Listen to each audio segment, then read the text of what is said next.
Good morning mga ka-Felso. Alam niyo po, sa 7 times na po namin na pagpapaanak dito sa aming munting piggery na ito, pang 7 times pa lang po ngayon.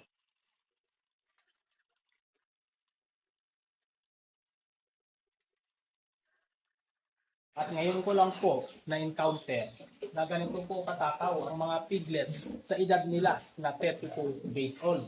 Ang pinagagawan po nila ay early wing immunobooster at yung ininom naman nila ito sa dulo ay Beat Moon Pro Pathogen Powder. Sa totoo po, ngayon ko lang po sila na-encounter sa edad nila na 32 days old na ganyan po sila katakaw at nagagawan sa feeds na kinakain nila.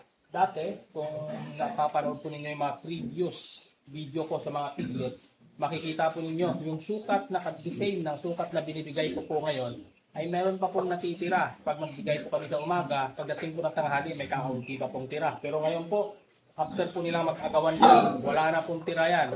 Ganun po sila katakaw. Sobrang gana nilang kumain sa early winning booster po, at saka sa Discipline Pro.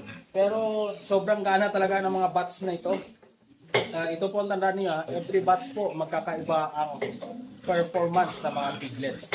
Yan po yung pagkain namin early wing, immunobooster, at ang pinapainom po nila araw-araw yan. Mula 5 days old hanggang sa 45 days old, Beat Meat Pro. Araw-araw po yan, wala pong mintis. Ayan po, niinom doon habang kumakain rito.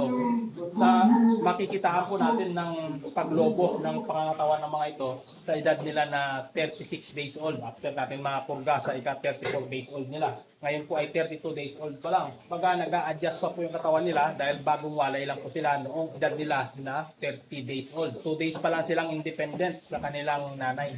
Ayan po sila mga ka-ased. So update lang po ito sa ika-32 days old nila o ikalawang araw mula nung sila ay mawalay. Makikita nyo naman po sa kanilang katawan na mabibigat po sila. Mga mahigit sa 10 kilo na po lahat ang timbang ng mga yan.